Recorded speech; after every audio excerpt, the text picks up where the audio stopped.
Hi, today I'm going to be showing you how to make a paracord lanyard.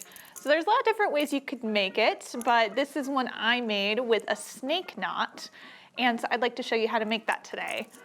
But first, what you're going to need for supplies are you're going to need at least 5 feet of paracord, possibly more, depending on how many knots you want to do. Some scissors.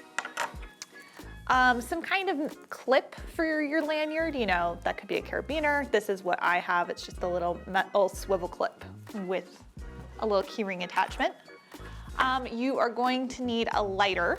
So if you're a younger person planning on doing this craft, please check with an adult in your life to see A, do you have a lighter, and B, can you use it? And if you can't, can they help you with this project? So then I highly recommend having some pliers and some tape. All right, so let's get started.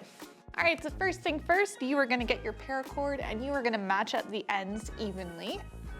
So I've got this nice little loop at the other end. What I'm gonna do here is I'm gonna take my clip that I'm using and take my loop. We're gonna just put it right through the center there. And then we are gonna measure off how long we actually want our lanyard to be. So this is not going to be the actual length of the lanyard because like you'll see on my demo here, some of that length has been taken up by the knots. So figure out how long you want your lanyard to be and then add a few inches to make room for your knots. So I'm gonna say that's good. And then I'm gonna flip this. Let's see, so I've got one of my loose strands on each side. I want to have it so that my paracord is coming over the top of my ring, if that makes sense. So it's laying on top of it.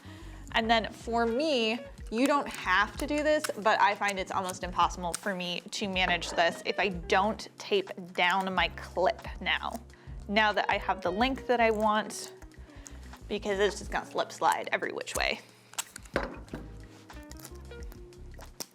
I need some more. Okay, cool, so we got that taped down. We have one loose strand on our left and one loose strand on our right. They're not perfectly the same length, so just gonna snug that up there a little bit. Cool. All right, so the first thing we're going to do is I am going to take my piece on the right here and I am going to place it on top so that it is crossing over the top of my center segments, and then so it is over the top of this left piece. All right, so it's crossed over. Then we are going to go underneath both of those pieces. So we've got, so it went over, and now it's going underneath both of those. All right, so going to leave this loose. We've got that nice loop here. We're gonna take our left piece here, and we are going to go underneath our center portion. And we are going to loop up here to our other end. We're going to go underneath that. All right, so yeah, you've gone underneath your center portion and now we're underneath this piece. And you'll notice here that I have 2 loops here. I have the loop made from the piece that was originally on the right, and I have the new loop that I just made here. As you can see, when I pull on this one, this loop right here is moving. So what we're gonna do is we are going to take this end here and we are going to put it in between these 2 loops that we just made. And we're going to pull gently, and that will be our first knot.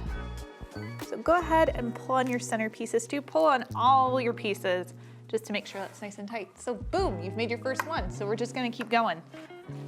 So I'm gonna go through this again one time more slowly again, just so you can see what I'm doing. Going, taking our right hand piece here, moving it on top of the other 2, then taking it and going underneath both of them.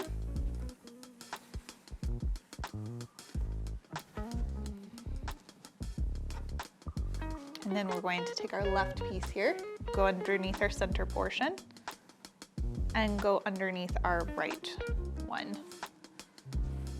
And then taking this and putting it in between those 2 loops that we just made.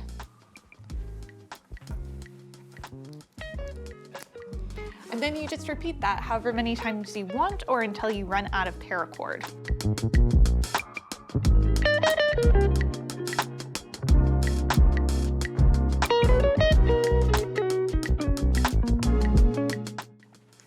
All right, so I think I've done as many knots as I want to, and my ends are getting quite short, so it's getting tricky to keep knotting. So then what we're gonna do here, I'm gonna go ahead and pull my tape off. We are going to get our scissors, and we are going to go ahead and trim our ends quite short on our paracord. Okay, so you'll notice right away after you cut your paracord that it's already starting to unravel. Paracord likes to do this. This is where our lighter comes in. This is also where our pliers come in. I highly recommend this so you avoid burning your fingers.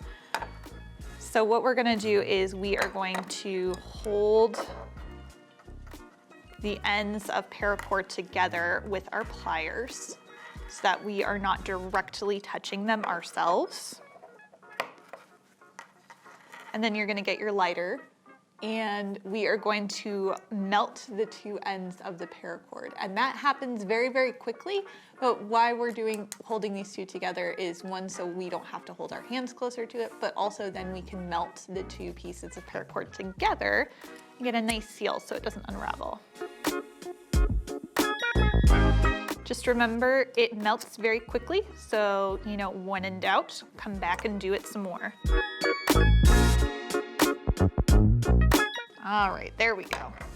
So that I sealed that, so now my paracord lanyard is not gonna unravel when I wanna use it. But that's how you make a paracord lanyard. Hi, thanks again for watching. If you're interested in more things like this, please feel free to check out our YouTube channel for Mesa County Libraries. And please feel free to go to our website to check out what other cool resources we have, books and things, if you're interested in doing more things with paracord. Thanks for joining us.